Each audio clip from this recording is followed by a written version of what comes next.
السلام عليكم ورحمة الله وبركاته. الحمد لله رب العالمين والصلاة والسلام على رسوله الأمين. أما بعد، أعوذ بالله السميع العليم من الشيطان الرجيم. بسم الله الرحمن الرحيم. يا أيها الناس اعبدوا ربكم الذي خلقكم والذين من قبلكم لعلكم تتقون. رب اشرح لي صدري ويسر لي أمري واحلل عقدة من لساني يفقهوا قولي. ربي زدني علما ربي زدني علما اللهم ربي زدني علما. سبحانك لا علم لنا إلا ما علمتنا إنك أنت العليم الحكيم. అల్లాహ్ యొక్క శరణు వేడుకుంటూ ఉన్నాను. శైతాను యొక్క కీడు నుండి, శైతాను యొక్క చేష్టల నుండి రక్షణ పొందుట కొరకు అనంత కరుణామయుడు, అపార కరుణా ప్రదాత అయిన అల్లాహ్ పేరుతో ప్రారంభిస్తూ ఉన్నాను. ప్రియమైన ధార్మిక సోదరులారా, ప్రియమైన ధార్మిక సోదరీమణులారా,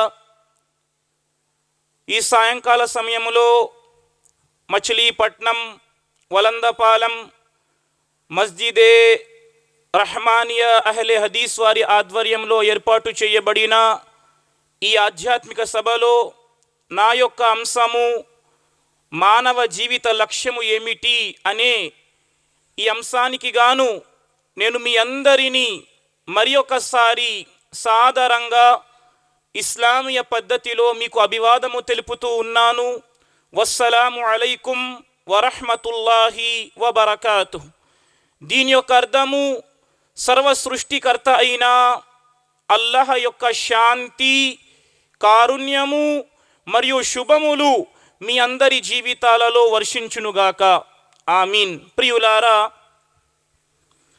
అన్నింటికంటే ముందు ఈరోజు ఏదైతే ఈరోజు మన జీవితాలలో గడిచిందో, భారతదేశ చరిత్రలో ప్రియులారా, ఇస్లాంకు సంబంధించిన చరిత్రలో ప్రత్యేకించి దక్షిణ భారతదేశములో ఏదైతే ఖురాన్ మరియు హదీస్ యొక్క ఉద్యమం ఏదైతే అహ్లే హదీస్గా పిలువబడుతుందో, ఎంతమంది అయితే ఈ భారతదేశములో అహ్లే హదీస్, సలఫీ, ఖురాన్ మరియు హదీసులపై ఆచరించేవారు ఉన్నారో, ఈరోజు వారందరికీ చాలా విచారకరమైన రోజు ప్రియులారా.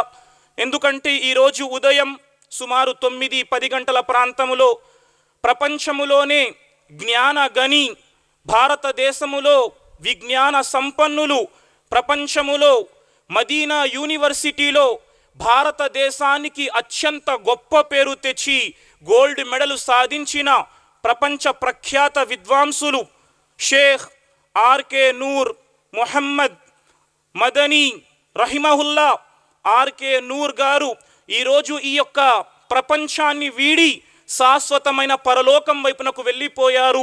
ఇది మనకి చాలా దుఃఖదాయకమైన విషయం ప్రియులారా. అల్లాహ్ సుబ్హానహు వ తఆలా షేఖ్ రహిమహుల్లా యొక్క సేవలను స్వీకరించుగాక. అల్లాహ్ తాలా ఆయనకు స్వర్గములో ఉన్నతమైన జన్నతుల్ ఫిర్దౌస్ అనే స్థానములో అల్లా రహిమహుల్లాకు స్థానాన్ని ప్రసాదించుగాక. ఆమీన్. ప్రియులారా, ఉలమాలు, జ్ఞానులు ఎవరైతే ప్రపంచంలో జ్ఞానము కలిగి ఉన్నారో, ఈరోజు మనకి అవసరం వారి వెనకాతల నడవటం.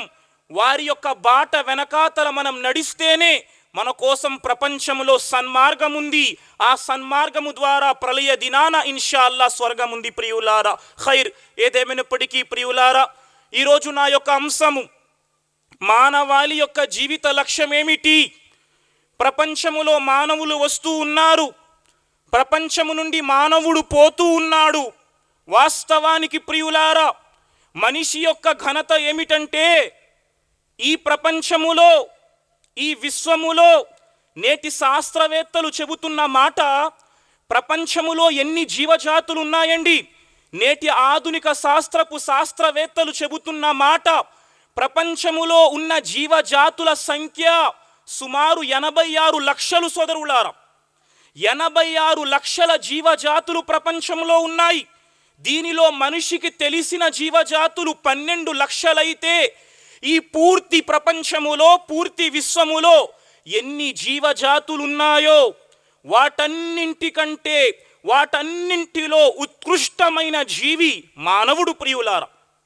ఈ ప్రపంచములో అనేక రకాల జీవాలు సృష్టింపబడ్డాయి.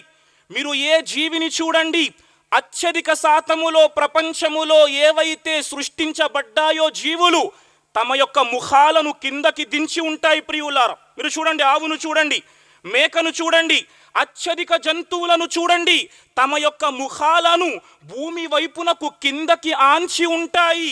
కానీ ప్రపంచములో, ఈ విశ్వములో మానవుడు ఈ విధంగా సృష్టింపబడ్డాడు ప్రియులారా.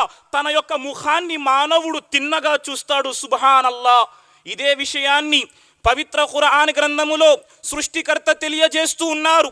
95వ సూరే 3 వాక్యము సంఖ్య 5లో దైవమన్నారు, లకద్ ఖలక్నల్ ఇన్సాన ఫీ అహ్సని తక్వీమ్. మేము మానవుడిని చాలా అందమైన ఆకృతిలో సృజించాము. మానవుడు ఎంత చక్కగా సృజించబడ్డాడు ప్రియులారా.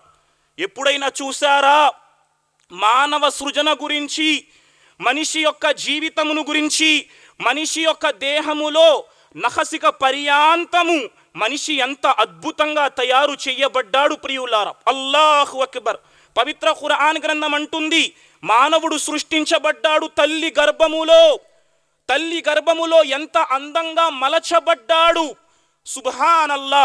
పవిత్ర ఖురాన్ గ్రంథము 16వ సూరే నహల్ వాక్యము సంఖ్య 77-78లో దైవమంటూ ఉన్నాడు, వల్లాహు అఖ్రజకుం మిన్ బుతూని ఉమ్మహాతికుం లా తఅలమూన షైఆ వజఅల లకుముస్ సమఅ వల్ అబ్సార వల్ అఫ్ఇదా లఅల్లకుం తష్కురూన్. తల్లి గర్భములో మనిషికి ఏమీ తెలియని సమయములో మనిషికి వినే చెవులు ప్రసాదించబడ్డాయి, చూసే కనులు ప్రసాదించబడ్డాయి, ఆలోచించే హృదయము ప్రసాదించబడింది. ఎంత గొప్పగా తల్లి గర్భములో, ఎక్కడండి తల్లి గర్భములో 3 చీకటి పొరల లోపల పవిత్ర ఖురాన్ గ్రంథం అంటుంది 39వ సూరే జుమర్ వాక్యము సంఖ్య 6 దైవము తెలియజేస్తున్నాడు, ఖలకకుం మిన్ నఫ్సిన్ వాహిదా సుమ్మ జఅల మిన్హా జౌజహా وأنزل لكم من الأنعام 8 أزواج يخلقكم في بطون أمهاتكم خلقا من بعد خلق في ظلمات 3. సుబ్హానల్లా. దైవం అంటూ ఉన్నాడు, తల్లి గర్భములో 3 చీకటి పొరల లోపల గర్భాశయపు పొర, అండాశయపు పొర, ఆ లోపల మావి పొర. తల్లి గర్భములో ఎలా ప్రవేశించాడు మనిషి ప్రియులారా? మనం ఎలా ప్రవేశించాం తల్లి గర్భములో? వలకద్ ఖలక్నల్ ఇన్సాన్. ఖురాన్ గ్రంథం అంటుంది, మనిషిని సృష్టికర్త ఒక చిన్న వీర్యపు బిందువుతో సృష్టించాడు. చిన్న వీర్యపు బిందువెండి తల్లి గర్భములోనికి ప్రవేశించింది ప్రియులారా. మొదటి 40 రోజుల వరకు మానవుడు తల్లి గర్భములో రక్తపు ముద్దవలే ఉన్నాడు. ఆ తరువాత 40 రోజులకు మాంసపు ముద్దవలే మారాడు. ఆ తరువాత 40 రోజులకు ఎముక జత చెయ్యబడినది. పవిత్ర ఖురాన్ గ్రంథం అంటుంది, వలకద్ ఖలక్నల్ ఇన్సాన మిన్ సులాలతిన్ మిన్ తీన్ సుమ్మ జఅల నుత్ఫతన్ ఫీ ఖరారిన్ మకీన్ సుమ్మ ఖలక్నన్ నుత్ఫత అలకా ఫఖలక్నల్ అలకత ముద్గా ఫఖలక్నల్ ముద్గత ఇదామా. తల్లి గర్భములో చిన్న వీర్యపు బిందువు ప్రియులారా. ఆ వీర్యపు బిందువును ఎంత గొప్పగా మలిచాడంటే ఈరోజు ప్రపంచాన్ని చూస్తున్న ఈ కంటిని ప్రసాదించాడు ప్రియులారా. 576 మెగాపిక్సెల్ల కెమెరాను తల్లి గర్భములో సెట్ చేశాడు సృష్టికర్త. అల్లాహు అక్బర్. ఎలాంటిది ప్రియులారా? ఈ కంటితో మనిషి 1 కోటి రకాల రంగుల్ని చూస్తున్నాడు. ప్రపంచంలో లక్షల కోట్లు ఖర్చు పెట్టినా ఏ శాస్త్రవేత్త కూడా మనిషి కంటిని తయారు చేయలేడు ప్రియులారా. ఈ నాలుకను ప్రసాదించాడు. ఈ నాలుక సోదరులారా 100 కోట్ల రుచులను పసిగట్టగలదు. 100 కోట్ల రుచులను పసిగట్టగలదు. ఈ గుండెను ఇచ్చాడు ప్రియులారా. ఈ గుండెకి ఎంత శక్తినిచ్చాడంటే, ఈ గుండె రిలీజ్ చేసే శక్తితో సోదరులారా ఒక పెద్ద ట్రక్కునట 30 కిలోమీటర్ల పాటు లాక్కొని వెళ్ళవచ్చట. సుబ్హానల్లా. మనిషి దేహమట అరగంటలో రిలీజ్ చేసే ఉష్ణోగ్రతతో 114 లీటర్ల నీటిని వేడి చెయ్యొచ్చట. మనిషి యొక్క మెదడు రిలీజ్ చేసే శక్తితో 25 వాట్ల బల్బు వెలుగుతుందట. ఎంత గొప్ప దేహమండి మానవ జీవితం. మానవుడు అందంగా సృష్టింపబడ్డాడు ప్రియులారా. తల్లి గర్భములో ఈ విధంగా ఈ ప్రపంచములో ఉత్కృష్టంగా సృష్టించబడిన మానవుడు ప్రపంచంలో దేనికోసం వచ్చాడు? ఎందుకండి ప్రపంచంలో వచ్చాడు? తలెత్తుకొని జీవిస్తున్నాడు. ప్రపంచంలో కొండలను చీల్చుతున్నాడు. ప్రపంచంలో పర్వతాలను చీల్చుతున్నాడు. ఇతర గ్రహాలలోకి ఉపగ్రహాలు ప్రవేశపెడుతున్నాడు. జ్ఞానము కలిగి ఉన్నాడు. అనేక రకాలైన ర్యాకెట్లు అంతరిక్షములోనికి ఈ మానవుడు పంపుతున్నాడు. తన వద్ద ఉన్న శక్తితో సముద్రముపై ఏవైతే పెద్ద పెద్ద పడవలను కూడా మనిషి ఆ దైవ అనుగ్రహంతో తీసుకు వెళ్ళుతున్నాడు ప్రియులారా. ఈ ప్రపంచంలో మానవుడు ఇంతగా అభివృద్ధి చెందాడు. మరి దేనికోసం ప్రపంచంలో వచ్చాడు? కాలక్షేపం కోసం వచ్చాడా? ప్రపంచంలో కేవలం డబ్బు సంపాదించటం కోసం వచ్చాడా? ప్రపంచములో మానవుడు ఎందుకు వచ్చాడు? పవిత్ర ఖురాన్ గ్రంథం అంటుంది, 51వ సూరా వాక్యము సంఖ్య 56, మానవుడు ప్రపంచములో ఎందుకు వచ్చాడు? పవిత్ర ఖురాన్ గ్రంథం అంటుంది, వమా ఖలక్తుల్ జిన్న వల్ ఇన్స ఇల్లా లియఅబుదూన్. ఎవరండి సృష్టించాడు? ఇంత గొప్పగా సృష్టింపబడ్డాడే, ఇంత గొప్పగా సృష్టింపబడ్డాడే. సృష్టించేవాడు లేకుండా సృష్టింపబడ్డాడా? ఏవండి ఇన్ని సైన్స్ మాటలు అన్నారు కదా, ఇన్ని సైన్స్కు సంబంధించి విషయాలు తెలియజేశారు కదా. మరి మానవుడు ఇలాగే ఊడిపడ్డాడండి. ఎవడు మనిషిని సృష్టించలేదు.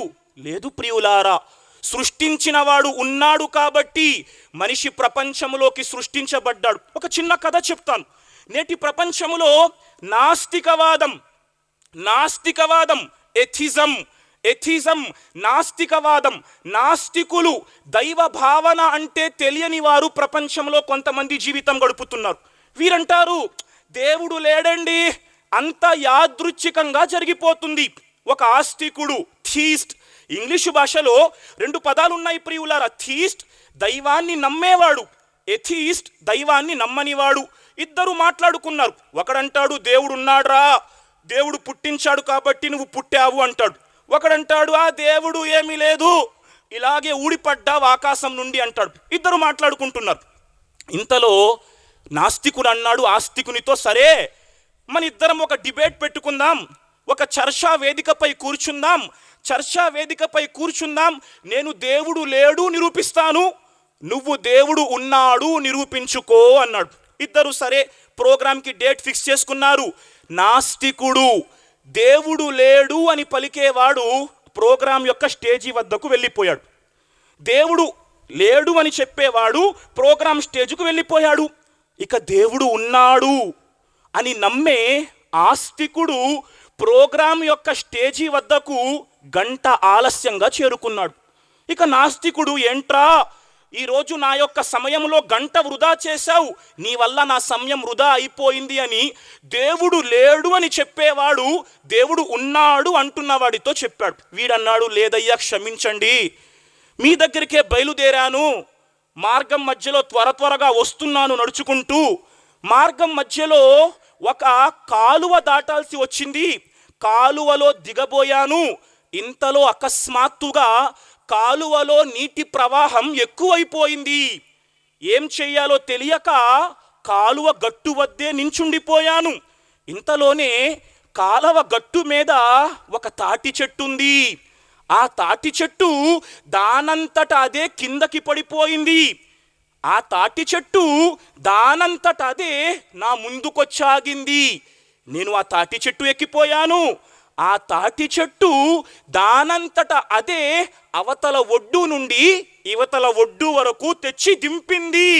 ఇదంతా జరగటానికి గంట పట్టిందయ్యా అన్నాడు. నాస్తికుడు అన్నాడు, ఏంట్రా ఎవడు కనిపించలేదా చెవిలో కాలీఫ్లవర్ పెట్టడానికి? నేనే కనిపించానేంటి? ఏంటి తాటి చెట్టు దానంతట అదే కింద కూలిపోయిందా? తాటి చెట్టు దానంతట అదే నీ ముందుకొచ్చి ఆగిందా? తాటి చెట్టు దానంతట అదే నిన్ను అవతల ఒడ్డు నుండి ఇవతల ఒడ్డుకు దింపిందా? ఇది అసంభవం అన్నాడు. అప్పుడు అన్నాడు ఆస్తికుడు, అరే ఒక చిన్న తాటి చెట్టు దానంతట అది కిందకి కూలదంటున్నావు, ఒక చిన్న తాటి చెట్టు దానంతట అది అవతల ఒడ్డు నుండి ఇవతల ఒడ్డుకు తెచ్చి ఆపదంటున్నావు. అరే ఒక తాటి చెట్టు ఈ చిన్న పని చెయ్యనప్పుడు ఆకాశములో ప్రతిరోజు సూర్యుడు తూర్పున ఉదయిస్తున్నాడు, ఆ సూర్యుడు పడమరన వచ్చి అస్తమిస్తున్నాడు. మరి సూర్యుణ్ణి నడిపిస్తున్నవాడు ఎవడ్రా? అది ఆటోమేటిక్గా నడిచేస్తుందా? నడిపేవాడే సృష్టికర్త. ఆ సృష్టికర్తను ఆరాధించటానికి మానవుడు ప్రపంచములో పుట్టాడు. మనిషికి జీవన మరణాలు ఎందుకండి? ఎందుకు జీవితం, ఎందుకు మరణం? పవిత్ర ఖురాన్ గ్రంథం అంటుంది 67వ సూరే ముల్క్ వాక్యము సంఖ్య 2, దైవం అంటున్నాడు, అల్లజీ ఖలకల్ మౌత వల్ హయాత లియబ్లువకుం అయ్యుకుం అహ్సను అమలా. దైవము జీవన్ మరణాలు ఎందుకు ఇచ్చాడండి?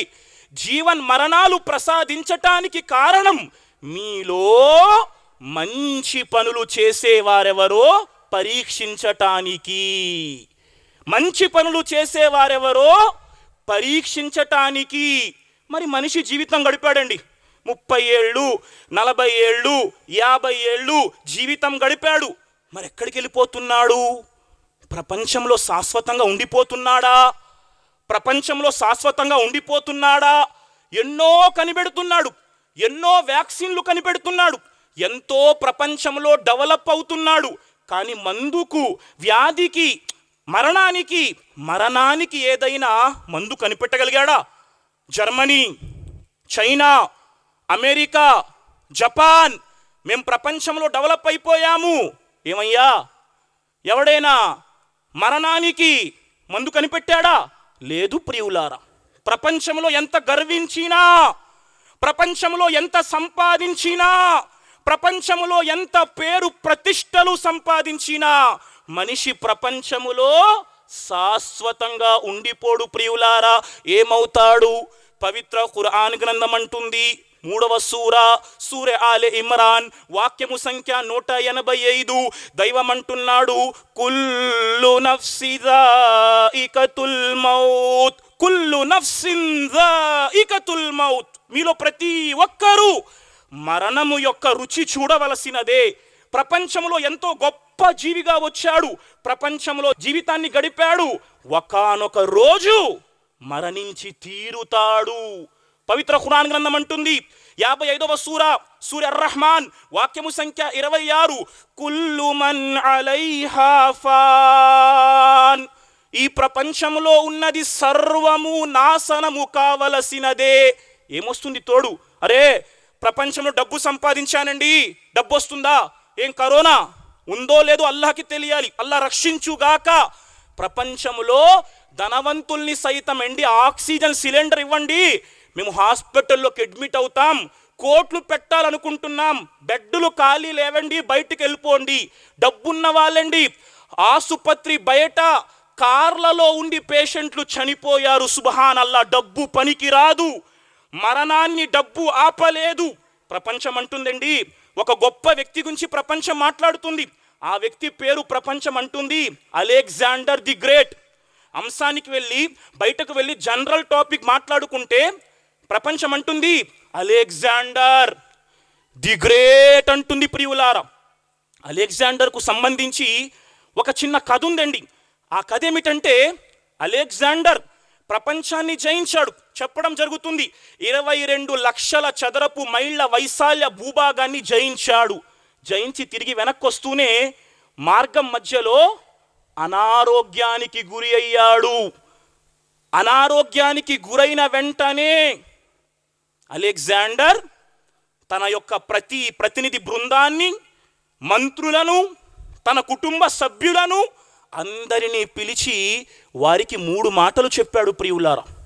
ఏం చెప్పాడంటే, అలెగ్జాండర్ నేను చనిపోయిన తరువాత నా శవపేటికను వైద్యులు మాత్రమే మొయ్యాలి అన్నాడు.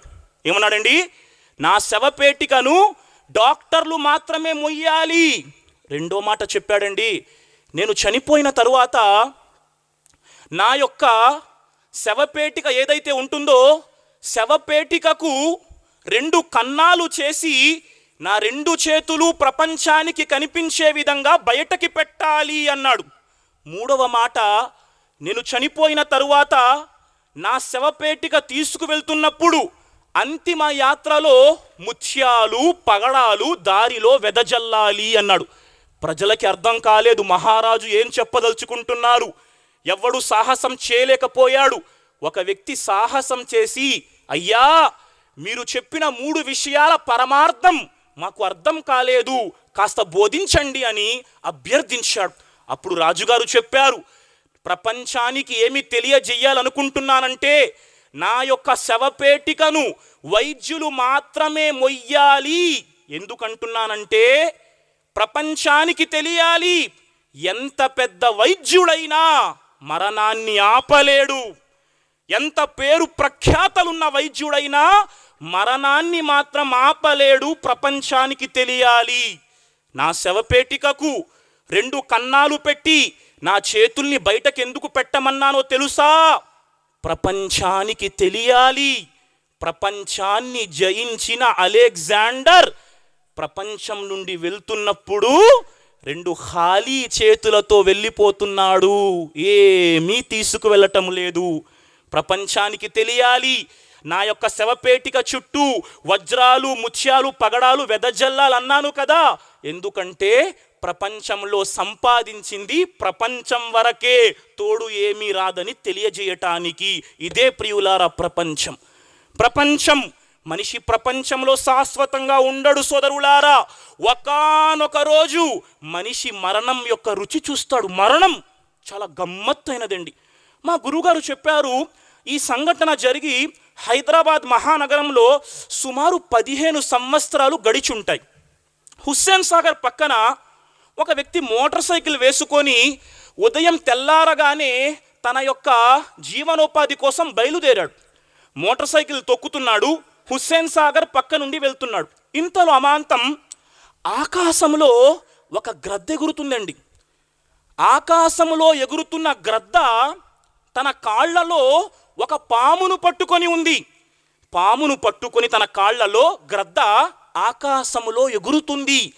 ఎగురుతూ ఎగురుతూ ప్రియులారా, అమాంతం గ్రద్ద ఏం చేసిందంటే తన కాళ్లలో ఉన్న పామును మోటార్ సైకిల్పై వెళ్తున్న వ్యక్తిపైకి విసిరివేసింది. పాము కాస్త వచ్చింది, మోటార్ సైకిల్ త్రొక్కుతున్న వ్యక్తిపై పడింది. పాము అతన్ని కాటు వేసింది, అతడు చనిపోయాడు. తిరిగి గ్రద్ద అమాంతం ఎగురుకుంటూ వచ్చి ఆ పామును తిరిగి తన కాళ్లలో పట్టుకొని ఆకాశంలోకి ఎగిరి వెళ్ళిపోయింది. ఇదే మరణం. దీని తరువాత ఏముంది ప్రియులారా? మనిషి ఖచ్చితంగా ప్రపంచం నుండి వెళ్ళిపోతాడు. పవిత్ర ఖురాన్ గ్రంథం అంటుంది, అఫహసిబుతుం అన్నమా ఖలక్నాకుం అబసా వ అన్నకుం ఇలైనా లా తుర్జఊన్ అంటుంది ఖురాన్ గ్రంథం. అఫహసిబుతుం అన్నమా ఖలక్నాకుం అబసా వ అన్నకుం ఇలైనా లా తుర్జఊన్. ఏమి, మేము మిమ్మల్ని కాలక్షేపము కోసం సృష్టించామని మీరు తిరిగి మా వైపునకు రావటం జరగదని భావిస్తున్నాడా? లేదు, ప్రతి ఒక్కడు ప్రపంచం నుండి వెళ్ళిపోతాడు. వారు అనుకుంటున్నారా, అయహసబుల్ ఇన్సాన అన్ యుత్రక సుదా, ఏమి ప్రపంచంలో మానవుడు మిమ్మల్ని విచ్చలవిడిగా విడిచిపెట్టడం జరుగుతుందని భావిస్తున్నాడా? లేదు ప్రియులారా, ప్రపంచంలో ప్రతి ఒక్క మానవుడు చనిపోతాడు, మరణానికి చేరుకుంటాడు. దాని తరువాత ఏముంది? దాని తరువాత మరణాంతర జీవితం ఉంది ప్రియులారా. అరే, మరణాంతర జీవితం ఉందా? అవునండి. అది ఎంత గొప్పదో మీకు తెలుసా? సోదరులారా వినండి. ముస్లిం సమాజమా, ఈరోజు ప్రపంచానికి జ్ఞానం ఇచ్చే ముందు మన ఆఖిరత్ కోసం మనం సామాగ్రి తయారు చేసుకోవాలి. నేను నా కోసం ప్రపంచంలో ఏం తయారు చేసుకున్నాను? ప్రవక్త సల్లల్లాహు అలైహి వసల్లం తెలియజేస్తున్నారు. హజరతే ముస్తౌరిద్ బిన్ షద్దాద్ రదియల్లాహు తాలా అన్హు హదీసు లేఖిస్తున్నారు. ప్రవక్త వారు తెలియజేసిన మాట ఏమిటి? మీలో ఎవరైనా సముద్రములో మీ చేతి వేలును ముంచి బయటకి తీసినట్లయితే మీ చేతి వేలికి అంటుకున్న నీరు ప్రపంచమనుకుంటే సముద్రములో మిగిలి ఉన్న నీరు మరణాంతర జీవితం. ఒక్కసారి ఆలోచించండి. మచిలీపట్నంలో మీరున్నారు, రేపు పొద్దున ఒకసారి వెళ్ళి బీచ్ వద్ద ట్రై చేయండి. ఆ సముద్రంలో మీ చేతి వేలు ముంచి బయటకి తీయండి ప్రియులారా. చేతి వేలికి అంటుకున్న నీటిని పరిశీలించండి, సముద్రములో మిగిలి ఉన్న నీరును పరిశీలించండి. చేతి కంటుకున్న నీరు ప్రపంచమైతే సముద్రములో మిగిలి ఉన్న నీరు మరణాంతర జీవితం. మనిషి వెళ్ళిపోతాడు, మనిషి ప్రపంచంలో శాశ్వతంగా ఉండడు ప్రియులారా. తరువాత ఏం జరుగుతుంది? మనిషి ప్రళయ దినాన లెగుస్తాడు. సత్కార్యాలు మంచి పనులు చేసిన వాడై ఉంటే స్వర్గానికి వెళ్తాడు. స్వర్గం ఎంత గొప్ప నివాసం అండి! స్వర్గం ఎంత గొప్ప నివాసం! పవిత్ర ఖురాన్ గ్రంథం హదీసుల్లో చెప్పిన మాట ప్రియులారా. స్వర్గం ఎంత గొప్ప నివాసం అంటే స్వర్గములో ఒక చెట్టు నీడనట, స్వర్గములో ఒక చెట్టు నీడను పరిగెత్తుకుంటూ ఒక గుర్రం దాటాలంటే, స్వర్గములో ఒక చెట్టు నీడను పరిగెత్తుతున్న గుర్రము దాటాలంటే ఆ గుర్రానికి 100 ఏండ్లు పడుతుంది. సుబ్హానల్లా. స్వర్గములో ఎన్ని ద్వారాలు ఉన్నాయి ప్రియులారా? స్వర్గానికి 8 ద్వారాలు ఉన్నాయి. ఒక్కొక్క ద్వారం యొక్క వెడల్పు ఎంతుందో తెలుసా? ఒక్కొక్క ద్వారం యొక్క వెడల్పు ఎంతుందో తెలుసా? ప్రవక్త వారు అంటున్నారు, నా ప్రాణం ఎవరి చేతిలో ఉందో ఆ అల్లాహ్ సాక్షిగా స్వర్గలోకములో 2 వాకిళ్ల మధ్య దూరం, స్వర్గలోకములో 2 వాకిళ్ల మధ్య దూరం మక్కా పట్టణానికి బస్రా పట్టణానికి మధ్య దూరంతో సమానం, లేదా మక్కా పట్టణానికి హజర్ పట్టణానికి మధ్య దూరంతో సమానం. 2 వాకిళ్ల మధ్య దూరం. మక్కా పట్టణానికి బస్రా పట్టణానికి దూరం ఎంతో తెలుసా? మక్కా పట్టణానికి బస్రా పట్టణానికి దూరం 1250 కిలోమీటర్లు. సుబ్హానల్లా. ఇది స్వర్గం ప్రియులారా. అల్లాహ్ అక్బర్ చెప్పుకుంటూ పోతే అంశం అందులోనే గడిచిపోతుంది. మహోన్నతమైన స్థానం దారుస్సలాం శాంతి నిలయం, దారుల్ ఖరార్ విశ్రాంతి నిలయం, దారుల్ ఆఖిరా అంతిమ నిలయం, జన్నాతున్ నయీం నిత్య వసంతాల నిలయం. సుబ్హానల్లా. స్వర్గం లేకుంటే మనిషికి నరకం. నరకం ఎలాంటి స్థితి అండి? ముఖ్తసరిగా నేను అంశంలోకి వెళ్ళలేదు, ఇంకా అంశంలోనికి వెళ్ళాలి. నరకం ఎలాంటిది ఒక్క మాట చెప్పాలంటే ప్రవక్త సల్లల్లాహు అలైహి వసల్లం అన్నారు, ఆ నరకం గురించి మీకు గనక నాకు తెలిసిన విషయాలు తెలిస్తే మీరు నవ్వటం మానేస్తారు, ఏడవటం మొదలు పెడతారు, మీ భార్యల వద్దకు వెళ్ళటానికి కూడా ఇష్టపడరు, ఏ కొండ కోణంలోనికో వెళ్ళిపోతారు మీరు అని ప్రవక్త అన్నారు. నరకములో అతి స్వల్పమైన శిక్ష మా చిన్నాన్న అబూ తాలిబ్కు వేయటం జరుగుతుంది. ప్రవక్త, నరకములో అతి స్వల్పమైన శిక్ష ఏమిటి? మా చిన్నాన్న యొక్క పాదాలకు అగ్నితో తయారు చేసిన చెప్పులు తొడిగించటం జరుగుతుంది. అగ్నితో తయారు చేసిన చెప్పులు తొడిగించటం జరుగుతుంది. దాని వలన అతని మెదడు ఉడుకుతుంది. పొయ్యి మీద అన్నం పెట్టినప్పుడు బియ్యం ఉడకటాన్ని చూస్తున్నాము. ఇది ప్రపంచం. నరకపు అగ్ని ప్రాపంచిక అగ్నికి 69 రెట్లు ఎక్కువ. ఆ నరకపు అగ్నిలో మనిషి మెదడు ఎలా ఉడుకుతుంది? అల్లా రక్షించుగాక. మరి ఓ మానవ సమాజమా, స్వర్గం కావాలా? నిత్య వసంతాల స్వర్గము కావాలా? లేకపోతే ఆ యొక్క అగ్నితో తయారు చేయబడిన చెప్పులు తొడిగించుకోవాలా? ఇదే మన జీవిత లక్ష్యం. స్వర్గం కావాలా లేక చనిపోయిన తరువాత నరకం కావాలా? ఏంటండి స్వర్గం నరకం భయపెడుతున్నారా? చాలా మంది అనుకుంటారు. ఇది భయం కాదు, వాస్తవం. అన్ని గ్రంథాలు చెప్పిన మాట. ఈరోజు ఆధునిక శాస్త్రం, సైన్స్, ఏదో చాలా మంది ఉంటారు నాస్తికులు, అరే మైక్లో చెప్తున్నాడరా స్వర్గమట నరకమట, పాప మనుషుల్ని భయపెట్టేస్తున్నాడు చాలా మంది అనుకోవచ్చండి. లేదు, ఈ పవిత్ర ఖురాన్ గ్రంథం ఏదైతే నరకము కోసం విషయాలు చెప్పిందో, ఖురాన్ గ్రంథము చెప్పిన నరక విషయాలను ఈరోజు ప్రపంచం యొక్క ఆధునిక శాస్త్రం ధృవపరుస్తుంది ప్రియులారా. ఖురాన్ చెప్పిన నరకానికి సంబంధించిన విషయాలను చదివి, ఖురాన్ గ్రంథము చెప్పిన నరకానికి సంబంధించిన విషయాలు చదివి థాయిలాండ్ దేశములో చిమాంగ్ మాయ్ యూనివర్సిటీలో సర్ తగాతత్ తెజాసన్ పేరు గల ఒక డెర్మటాలజిస్ట్ లా ఇలాహ ఇల్లల్లా కలిమా చదివి ముస్లింగా మారిపోయాడు. సుబ్హానల్లా, ఖురాన్ చెప్పిన నరకపు మాటల గురించి. కాబట్టి మానవ సమాజమా, స్వర్గము కావాలా లేక నరకము కావాలా? పదండి చూద్దాం. స్వర్గము కావాలంటే మనము సృష్టించబడినందుకు గాను మనల్ని సృష్టించిన సృష్టికర్తను ఆరాధించాలి. సృష్టికర్త, దైవము, పోషకుడు, పాలకుడు ఎవరండి? మేము పూజలు చేస్తామండి, చాలా ఇంట్రెస్ట్, మాకు భక్తి ఉంది. చెప్పదండి, అడగండి, దేవుడు అంటే ఎవరు? ప్రపంచంలో చాలా మందికి భక్తి ఉందండి, పాపం తెల్లారి రాత్రి ప్రార్థనలు పూజలు చేస్తారు. కానీ దేవుడు అంటే ఎవరండి? తెలియదండి. ఏదో మా తాత ముత్తాతలు చేస్తున్నారు, మేము కూడా వాళ్ళ వెనకాతల చేస్తున్నాం. అసలు దేవుడంటే ఎవరు? దేవుడంటే ఎవరు? సృష్టికర్త అంటే ఎవరు? పవిత్ర ఖురాన్ గ్రంథం అంటుంది, సృష్టికర్త అంటే ఆయనే.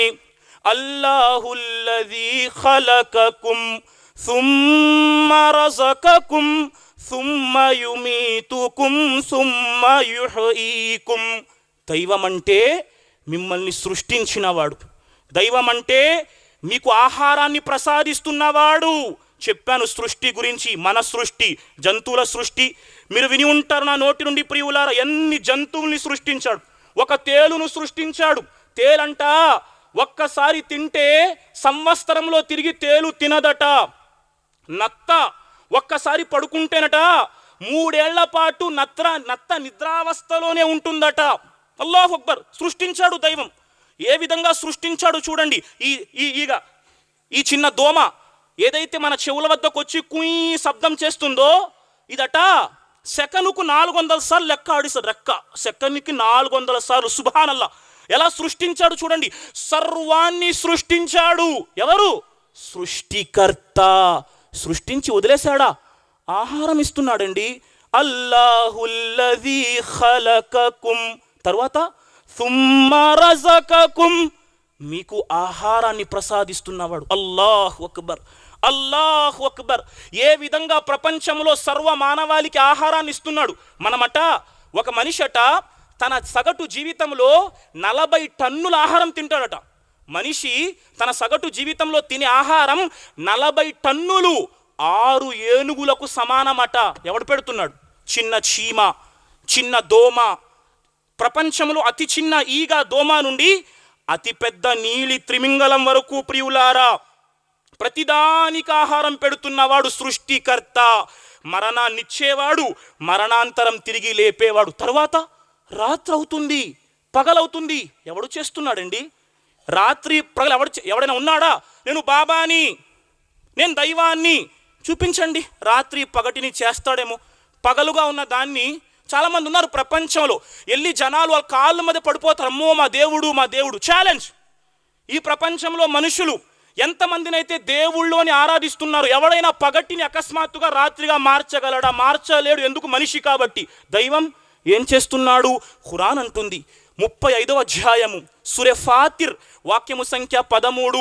దైవం అంటున్నాడు, యూలిజుల్లైలి ఫిన్నహార్ యూలిజుల్లైల ఫిన్నహారి వ యూలిజున్నహార ఫిల్లైల్ వసఖర శంస వల్ ఖమర కుల్లు యజ్రీ లి అజలిం ముసమ్మా జాలికుముల్లాహు రబ్బుకుం లహుల్ ముల్క్. ఎవరండి దైవం? ఎవరండి దైవం? పగటి వెనకాతల రాత్రిని తెస్తున్నవాడు దైవం. రాత్రి వెనకాతల పగటిని తెస్తున్నవాడు దైవం.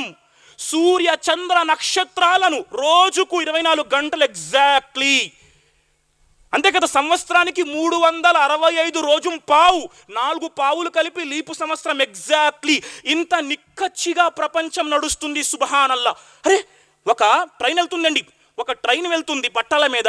ఇంకొక ట్రైన్ ఒక 100 కిలోమీటర్లు గంటకు వేగంతో ట్రైన్ వస్తే మనం చెవులు మూసుకుంటాం, పట్టాలు ఊగుతాయి 2 నిమిషాల వరకు. అరే, మరి భూమి అండి ఏ భూమిపైన అయితే మనం ఉన్నామో ఈ భూమి గంటకు సుమారు 1260 కిలోమీటర్ల వేగంతో భూమి తిరుగుతుంది. ఇది రవ్వంత శబ్దం వస్తుందా? గంటకి 1260 కిలోమీటర్ల వేగంతో మనం ఉన్న భూమి తిరుగుతుంది. శబ్దం వస్తుందా? ఆయనే సృష్టికర్త ఇంత గొప్పగా నడిపిస్తున్నాడు.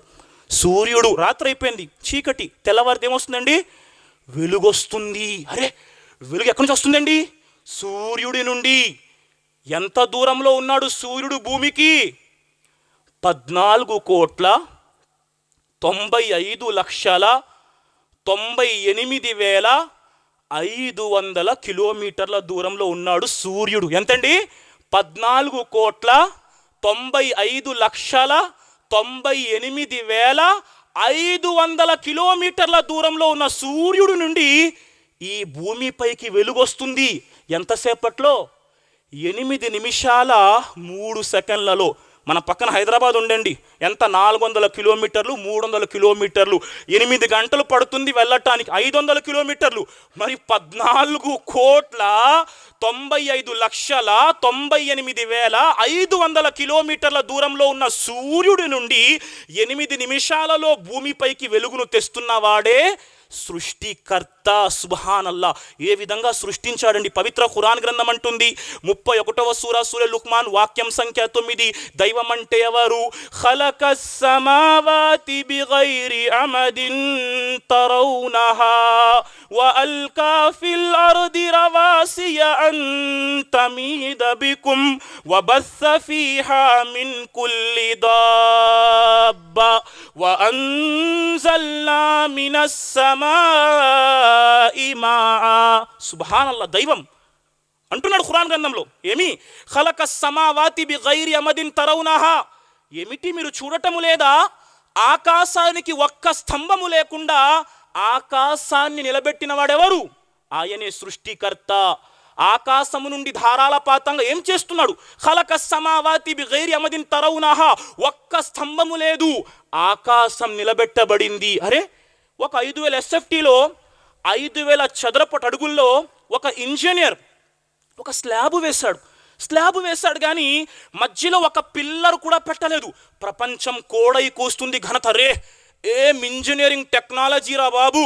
5,000 SFT స్లాబ్ వేశాడు, ఒక్క పిల్లరు కూడా లేదు. అరే, మరి ఇంత పెద్ద ఆకాశం, ఒకసారి భూమి తీసుకుంటే ఇది సాధారణంగా భూమి చిన్నది, ఏమో చెప్పడు, 51 కోట్ల భూమి యొక్క వ్యాసం అంట. దీని యొక్క ఏరియా 51 కోట్ల చదరపు కిలోమీటర్లు, 51 కోట్లు ప్రియులారా. మరి అంత పెద్ద ఆకాశం ఒక్క స్తంభమైనా కనిపిస్తుందా? లేదు ప్రియులారా. మరి ఆయన దైవము. ఆ తర్వాత అంటాడు సృష్టికర్త, మీతో పాటు భూమి కదలకుండా ఉండటానికి భూమిలో పర్వతాలను పాతాడు. ఎలా పాతాడండి? అరే, ప్రపంచం ఘనత. అరే, ప్రపంచంలో పెద్ద బిల్డింగ్ ఎక్కడుందండి? పెద్ద బిల్డింగ్ దుబాయ్ నగరంలో బుర్జ్ ఖలీఫా, ప్రపంచంలో అతిపెద్ద బిల్డింగ్. ఎత్తు ఎంతంటే 828 మీటర్లు. అర్రే, ప్రపంచపు వింతండి. ఒక బిల్డింగ్ కట్టాడు మనిషి, అంటాడు నేను గర్వంగా మనిషి టెక్నాలజీ. ఎంత బిల్డింగ్ అండి? 828 మీటర్లు.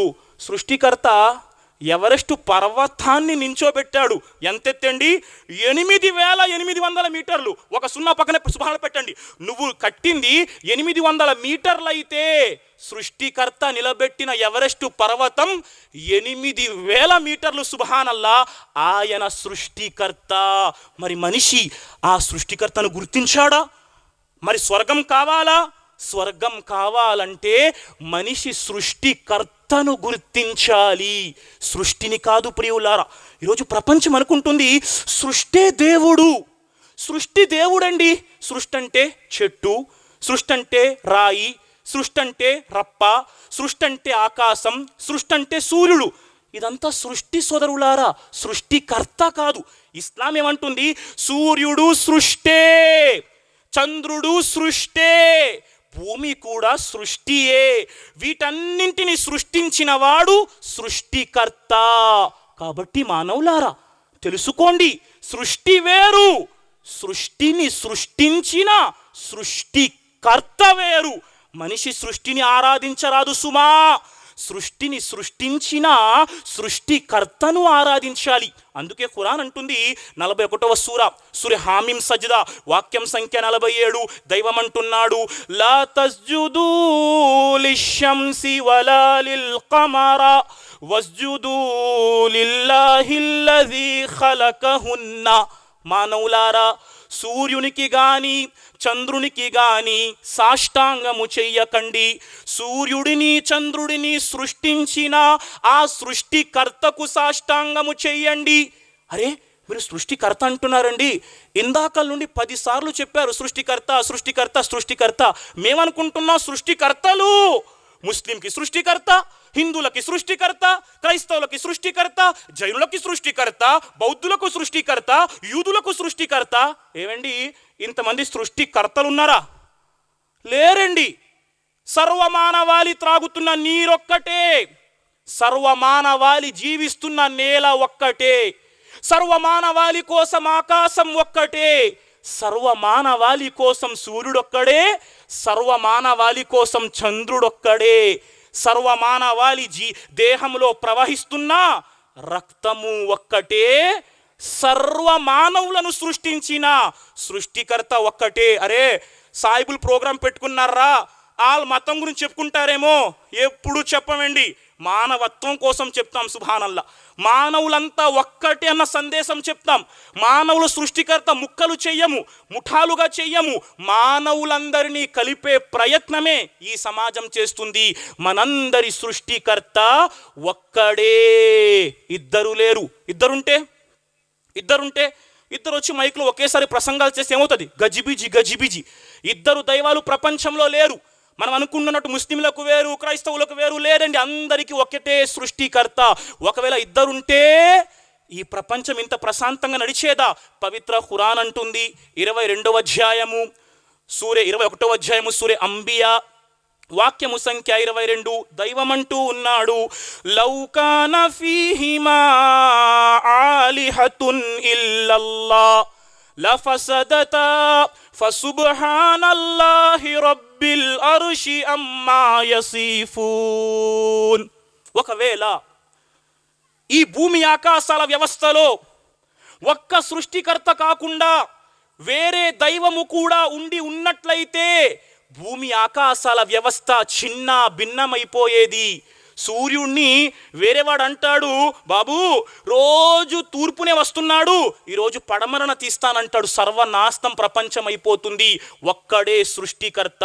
కాబట్టి సోదరులారా, మానవ జీవిత లక్ష్యం ప్రపంచంలో ఎందుకు పుట్టానో తెలుసుకోవాలి.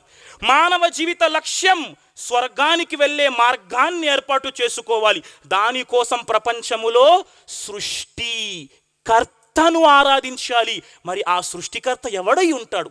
ఎవరండి సృష్టికర్త? గురుగారు మీరు చెప్పారు, సృష్టికర్త అంటే భూమిని పాన్పుగా పరిచాడు, సృష్టికర్త అంటే ఆకాశాన్ని కప్పుగా చేశాడు, సృష్టికర్త అంటే ఆకాశం నుండి వర్షాన్ని కురిపిస్తున్నాడు, సృష్టికర్త అంటే అండాన్ని పిండాన్ని బ్రహ్మాండాన్ని సృష్టించాడు, సృష్టికర్త అంటే పర్వతాలను భూమిపై నాటాడు, సృష్టికర్త అంటే సూర్యుడిని సృష్టించాడు, సృష్టికర్త అంటే చంద్రుణ్ణి సృష్టించాడు, సృష్టికర్త అంటే రాత్రిని తెచ్చాడు, సృష్టికర్త అంటే పగటిని తెచ్చాడు, సృష్టికర్త అంటే ఆకాశములో ఎగురుతున్న పక్షులు చూసారా? ఆకాశములో ఖురాన్ అంటుంది 16వ అధ్యాయము వాక్యము సంఖ్య 79, అల్లాహ్ సుబ్హానహు వ తఆలా అంటారు, అవలం యరౌ ఇలత్ తైర్ ముసఖరాతిన్ ఫీ జవ్విస్ సమా మా యుమ్సికుహున్న ఇల్లల్లాహ్. మీరు చూడటం లేదా? ఆకాశములో ఎగురుతున్న పక్షులు తమ 2 రెక్కల్ని చాపండి, 2 రెక్కల్ని చాపి ఆకాశంలో ఉంటాయి కానీ కిందకి పడిపోవు. చూస్తున్నాం కదా, ఆకాశంలో ఎగిరే పక్షులు 2 రెక్కల్ని చాపి కిందకి పడకుండా ఆకాశంలో తటస్థ స్థితిలో ఉండిపోతున్నాయి. ఉంచుతున్నవాడెవడు? సృష్టికర్త. మరి ఆ సృష్టికర్త ఎవరండి? తల్లి తండ్రికి పుట్టేవాడా? పొద్దున్న 8 గంటలకి టిఫిన్ చేసేవాడా? మధ్యాహ్నం 2కి లంచ్ చేసేవాడా? రాత్రి 10 అయితే డిన్నర్ చేసి 11కి బిఛానా కప్పుకొని పడుకునేవాడా? ఎవడు సృష్టికర్త? మనిషి సృష్టికర్తను గుర్తించాలి. సృష్టికి సృష్టికర్తకు తేడా తెలుసుకోవాలి. ఎలా? ఖురాన్ అంటుంది, వినండి. మా సందేశం సృష్టి పూజ మానండి, సృష్టికర్తను ఆరాధించండి. మరియమ్మ కుమారుడు విన్నారు ప్రసంగం, మరియమ్మ కుమారుడు ఈసా అలైహిస్సలాం సృష్టి, ముహమ్మద్ సల్లల్లాహు అలైహి వసల్లం సృష్టి, ఇతర మన వారు ఎవరినైతే ఆరాధిస్తున్నారో వారందరూ సృష్టి. మరి సృష్టికర్త అంటే తేడా ఎలా?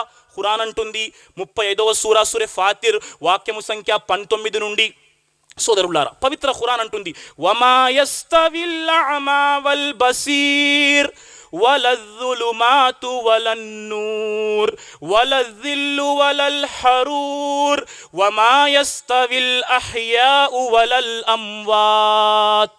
ఖురాన్ అంటుంది ఏమిటి? కళ్ళున్నవాడు గుడ్డివాడు సమానులు కాగలరా? కళ్ళున్నవాడు అంధుడు సమానులు కాగలరా? ఎండ నీడ సమానం కాగలవా? వెలుతురు మరియు అంధకారం సమానం కాగలవా?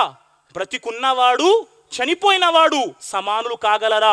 బ్రతికున్నవాడు చనిపోయినవాడు సమానులు కాలేరు. వెలుగు అంధకారం సమానం కాలేవు. కళ్ళున్నవాడు అంధుడు సమానులు కాలేరు. ఎండ నీడ సమానం కాలేవు. అలాగే సృష్టిని సృష్టించిన సృష్టికర్త సమానులు కాలేరు ప్రియులారా. కాబట్టి మనం ఈ ఇహలోకంలో మన ముందు ఉన్న అత్యున్నత లక్ష్యం ప్రియులారా, మనల్ని సృష్టించి మనకి ఆహారాన్ని ప్రసాదిస్తూ మన కోసం ప్రపంచంలో ఇన్ని అనుగ్రహాలు ఏర్పాటు చేస్తున్న మన సృష్టికర్తను మనం ఆరాధించాలి. ఆయన ఆరాధన కోసమే మిమ్మల్ని మేము పిలుస్తున్నాం ప్రియులారా. సృష్టికర్త అంటే ఎవరండి? సృష్టికర్త అంటే ఎవరు? ఇప్పుడు లెక్క పెడతాను కొన్ని లక్షణాలు, మీరు మీ మనోమస్తిష్కాల్లో రాసి పెట్టుకోండి. సృష్టికర్త అంటే ఎవరు? సృష్టికర్త అంటే హువల్ అవ్వలు వల్ ఆఖిరు. సృష్టికర్త అంటే ఆది అందు ఉన్నవాడు, అంతం వరకు ఉండేవాడు. మా దేవుడండి ఎప్పుడు పుట్టారండి? 1930లో పుట్టారండి. ఎప్పుడు చనిపోయారు? 1990లో చనిపోయారు. అరే 1930కి ముందు దేవుడెవరు?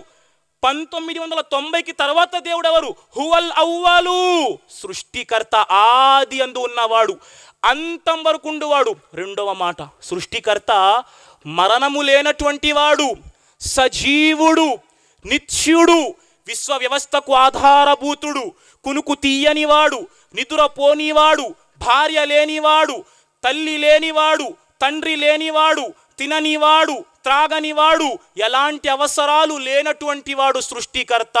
ప్రపంచంలో ఏ కన్ను సృష్టికర్తను చూడలేదు.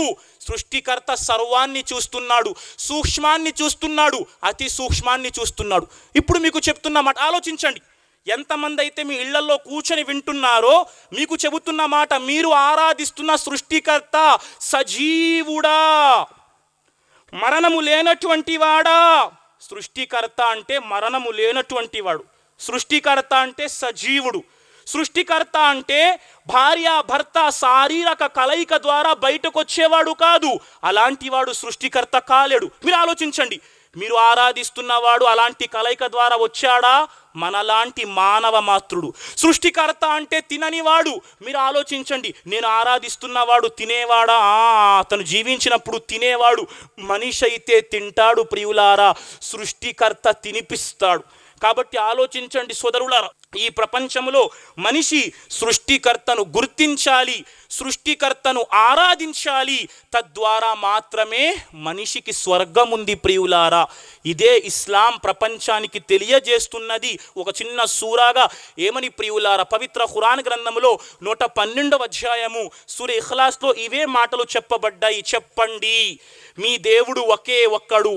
చెప్పండి, మీ సృష్టికర్త ఎలాంటి అవసరాలు లేనటువంటి వాడు. చెప్పండి, మీ సృష్టికర్త ఎవరిని కననివాడు. చెప్పండి, మీ సృష్టికర్త ఎవరికి పుట్టినవాడు కాదు. మీ సృష్టికర్త ఇలా ఉంటాడు అని ఏ కన్ను చూడలేదు. కాబట్టి మనం ఎవరిని ఆరాధించాలి? బలహీనుల్ని ఆరాధించరాదు, చనిపోయే వారిని ఆరాధించరాదు. కానీ చాలామంది ఏం చేస్తారు? చనిపోతున్న వారిని ఆరాధిస్తున్నారు. వారు మనుషులండి.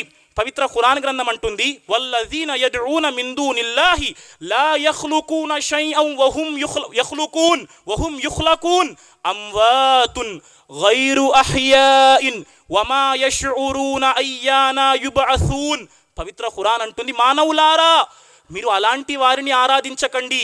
ఎవరైతే దేనిని పుట్టించకుండా స్వయంగా పుట్టబడ్డారో వారు మృతులు, వారు ప్రాణము లేనటువంటి వారు, వారికి తెలియదు వారు ఎప్పుడు లేపబడతారు. కాబట్టి ఖురాన్ అంటుంది ప్రియులారా, అలాంటి వారిని ఆరాధించకండి. ఎలాంటి వారిని? స్వతహాగా సహాయము చేసుకోలేని వారిని. ప్రపంచంలో జీవించినంత కాలం నేను దేవుణ్ణి దేవుణ్ణి దేవుణ్ణి అంటాడు. చివరి కాలంలో నిశ్శబ్దంగా వెళ్ళి హాస్పిటల్లో ఐసీయూలో వెంటిలేటర్ మీద శ్వాస తీసుకుంటాడు. అరే, ప్రపంచంలో బాబా పెద్ద దేవుడండి. చివరి రోజులు ఏమవుతుంది? హాస్పిటల్లో వెళ్ళి వెంటిలేటర్ మీద శ్వాస తీసుకుంటే కానీ ఆయన జీవించలేడు. ఇలాంటి వారు సృష్టికర్తలు కాలేరు. కాబట్టి అలాంటి సృష్టికర్తను ఆరాధించండి. సజీవుడైన వాడిని, నిత్యుడైన వాడిని, మరణము లేనటువంటి వాడిని, ఆది అందు ఉన్నవాడిని, అంతం వరకు ఉండు వాడిని, తల్లి తండ్రి కలిగి లేనటువంటి వాడిని, భార్య లేనటువంటి వాడిని, సంతానము కలిగి లేనటువంటి వాడిని, అండాన్ని పిండాన్ని బ్రహ్మాండాన్ని సృష్టించిన వాడిని, భూమిని పాన్పుగా పరిచిన వాడిని, ఆకాశాన్ని కప్పుగా చేసిన వాడిని, ఆకాశం నుండి ధారాలపాతంగా వర్షాన్ని కురిపిస్తున్న వాడిని, రాత్రిని చేస్తున్న వాడిని, పగటిని చేస్తున్న వాడిని, సూర్య చంద్ర నక్షత్రాలను తమ కక్షలలో తిప్పుతున్న వాడిని, ఆయనే ఎవరైతే మన కోసం గాలిని పంపిస్తున్నాడో, ఎవరి అనుజ్ఞ లేనిదే ఒక చెట్టు నుండి ఆకు కూడా కిందకి రాలదో అలాంటి సృష్టికర్తను ఆరాధిద్దాం. ఆ సృష్టికర్తనే ఖురాన్ గ్రంథం అల్లాహ్ అంటుంది ప్రియులారా. అల్లా అంటే ముస్లింల దైవం కాదు.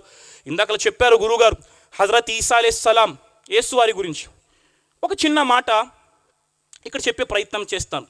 ఇప్పుడు సాధారణంగా మన సమాజంలో ఉన్న క్రైస్తవ సోదరులు, వారిపై మాకు ప్రేమ ఉంది, అలాంటి సోదరుల వద్దకు వెళ్ళి ఈసా అలైహిస్సలాం యేసు వారు తన జీవితంలో దైవాన్ని ఏమని పిలిచారు అని ప్రశ్నిద్దాం. కొంతమంది అంటారు ప్రభువా అన్నారండి, ప్రభువా అన్నారండి. కొంతమంది అంటారు తండ్రి అన్నారండి. బాగుంది, ఆయన తెలుగు మాట్లాడలేదండి, ఎలా తండ్రి అంటారు? ఆయన తెలుగు మాట్లాడలేదండి, ఎలా ప్రభువా అంటారు? కొంతమంది అంటారు గాడ్ అన్నారండి, కొంతమంది లార్డ్ అన్నారండి.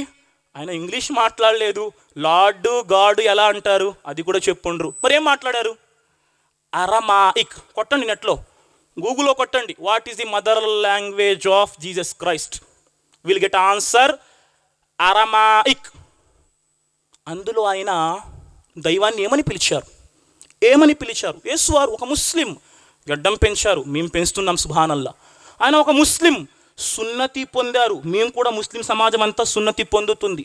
వాళ్ళ అమ్మ మరియమ్మ అలైహిస్సలాం ఆమె తలపై ఎప్పుడు వస్త్రాన్ని కప్పుకునేవారు. ఈరోజు ముస్లిం సమాజం యొక్క స్త్రీలు ఆమెను అనుసరిస్తూ తల మీద బట్ట కప్పుకుంటున్నారు. సుబ్హానల్లా. గ్రంథాన్ని చూడండి, ఆయన షలాం అలైకుం అన్నారు, తెలుగులో రాసి ఉంటుంది గ్రంథంలో. ఆయన తన శిష్యులకు మీకు సమాధానం కలుగునుగాక అని విష్ చేసేవారు. అతను మాట్లాడిన ఒరిజినల్ భాష గ్రంథంలో ఏముంది?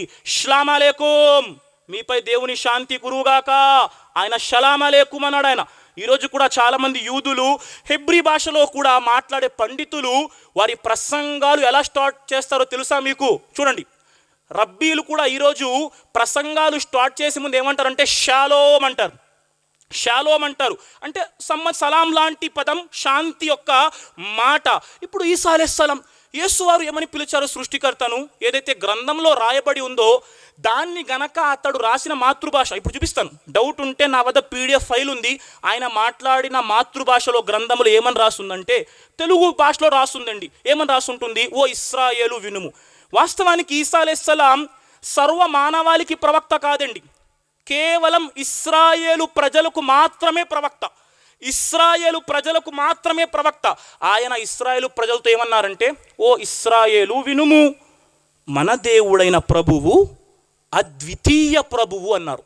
ఓ ఇశ్రాయేలు వినుము, మన దేవుడైన ప్రభువు అద్వితీయ ప్రభువు.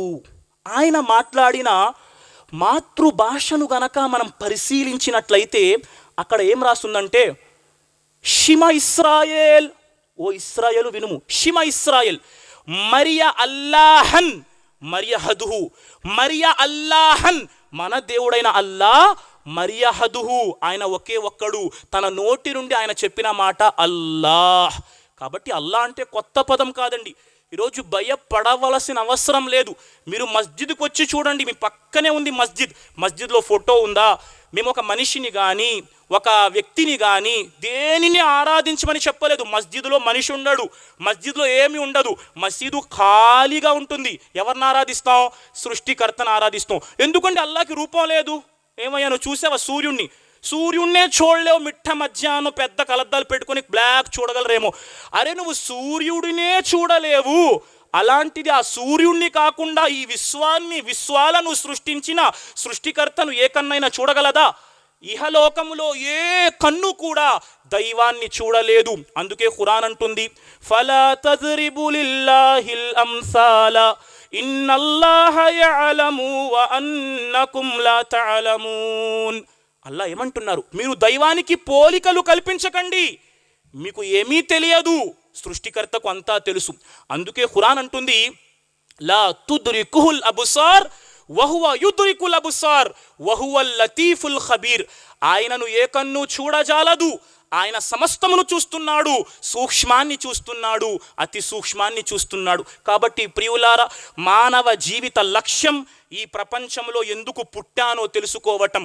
మానవ జీవిత లక్ష్యం మరణాంతర జీవితంలో స్వర్గాన్ని పొందటం. మానవ జీవిత లక్ష్యం ఆ స్వర్గాన్ని పొందటం కోసం ప్రపంచములో సృష్టి ఆరాధన విడిచిపెట్టి సృష్టికర్తను ఆరాధించటం. ఆయన అల్లాహ్. అల్లానగా కుల్ ఔజు బి రబ్బిన్నాస్ మలికిన్నాస్ ఇలాహిన్నాస్.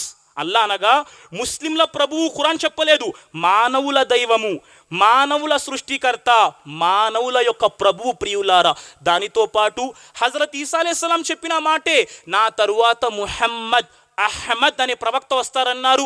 ఆయనే చిట్ట చివరి దైవ ప్రవక్త. హజరతే ముహమ్మదుర్ రసూలుల్లా సల్లల్లాహు అలైహి వసల్లంను అనుసరించడం ఇదే ఇస్లాం అండి. సోదరులారా, ఈరోజు ప్రపంచంలో టోపీలు గెడ్డాలు పెట్టుకున్న వారిని చూసి భయపడకండి. ఈ సమాజం మేలైన సమాజం, ప్రపంచానికి శాంతిని అందించే సమాజం. ఈరోజు ముస్లిం సమాజమా, ఓ ముస్లిములారా, ఎవరైతే ఉన్నారో మీ బాధ్యత ప్రపంచానికి అల్లాహ్ యొక్క పరిచయం చేయటం. లేకపోతే ఎవడో షియా వేశాడండి సుప్రీంకోర్టులో ఏదో PIL, పబ్లిక్ ఇంట్రెస్ట్ లిటిగేషన్. ఏమని? ఖురాన్ గ్రంథం గురించి. అమ్మో, ఖురాన్ గ్రంథం ప్రపంచానికి ఏదో చేసేస్తుందట. ఏం చేస్తుంది? ప్రపంచానికి ఏం చేస్తుంది? ముఖ్తసరి మాటలు, టైం అయిపోయింది అది. ముఖ్తసరి మాటలు ఖురాన్. ఈ ఖురాన్ గ్రంథం ప్రపంచానికి ఏం చేస్తుంది? 49వ అధ్యాయం 13వ వాక్యం తెలుగే చెప్పుకుందాం. 49, 13. ఓ మానవులారా, మీరంతా ఒకే తల్లి తండ్రి సంతానం. హదీస్, మీలో ఎక్కువ తక్కువ లేదు. అరబ్బుడు అరబ్బేతరుని కంటే ఎక్కువ కాదు, అరబ్బేతరుడు అరబ్బుని కంటే ఎక్కువ కాదు. మీరంతా ఒక్కటే. ఏ జాతికి చెందిన, కులానికి చెందిన, మతానికి చెందిన, ప్రాంతానికి చెందిన, ఏ భాషకు చెందిన, మీరంతా ఒకే తల్లి తండ్రి సంతానం, మీరంతా సోదరులు అంటుంది. ఇదా ఖురాన్ చేసుకున్న తప్పు. ఖురాన్ అంటుంది తల్లి తండ్రిని గౌరవించండి. 17వ అధ్యాయం 23వ వాక్యం, మీ తల్లి తండ్రిలో ఒకరు గాని ఇద్దరు గాని ముసలివారైపోతే వారి పట్ల విసుగు చెందుతూ ఉఫ్ ఛీ అని కూడా అనకండి. తల్లి తండ్రి హదీస్, ప్రవక్త ప్రవచనం. తల్లి తండ్రి ఇష్టపడలేదా? అల్లా ఇష్టపడడు. తల్లి తండ్రిని ముందు ఇష్టపెట్టండి. ఖురాన్ గ్రంథం 17వ అధ్యాయం 32వ వాక్యం, వ్యభిచారం దరిదాపులకు పోకండి. ఖురాన్ గ్రంథం 31వ వాక్యం, మీరు పేదరికానికి భయపడి సంతానాన్ని చంపకండి. ఖురాన్ గ్రంథం 5వ అధ్యాయం 32వ వాక్యం, మీలో ఎవడైనా ఒక మనిషి ప్రాణాన్ని తీస్తే వాడు సర్వ మానవుల ప్రాణాలు తీసినట్లే. ఎవడైనా ఒక మనిషి ప్రాణాలు కాపాడితే వాడు సర్వ మానవుల ప్రాణాలు కాపాడినట్లే. ఇదే కదా ఇస్లాం అంటే. కొట్టేస్తారు, ఇస్లాం అంటే చంపేస్తారు, ఇస్లాం అంటే రక్తపాతం, ఇస్లాం అంటే ఉగ్రవాదం. ఎవడు చెప్పాడయ్యా? ఖురాన్ తీసి చూడండి. ఖురాన్ గ్రంథంలో 30 కాండాలు, 114 అధ్యాయాలు, 6236 వాక్యాలు. 5వ అధ్యాయం 32వ వాక్యం, దైవం అంటున్నాడు, మీలో ఎవరైనా అన్యాయంగా ఒక మనిషిని చంపితే వాడు సర్వ మానవులను చంపిన పాపి.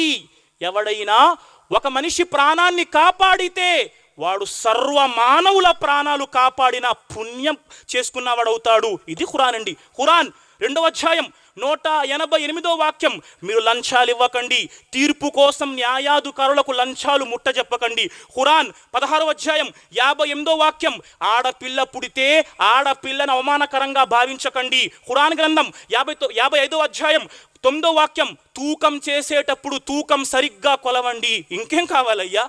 ప్రపంచానికి శాంతి ఖురాన్. మరి ఇలాంటి ఖురాన్ ముస్లింలు ఎంతమంది చదువుతున్నారు? ఎవడో వచ్చి అవిశ్వాసం అంటాడు, అరే ఖురాన్లో ఏదో ప్రపంచ నష్టం ఉంది, ప్రపంచం భయపడుతుంది. నేను ముస్లింగా పుట్టాను, ముస్లింగా జీవిస్తున్నాను, నాకు 50 ఏళ్ళు వచ్చాయి. ఏమయ్యా, ఈరోజు కొంతమందికి ఫ్యాషన్ అండి, ఖురాన్ గ్రంథం చదవటం రాదు, వేరే గ్రంథాలు చదివేస్తామండి. ఈ ఫ్యాషన్ మంచిది కాదయ్యా, విడిచిపెట్టేద్దాం.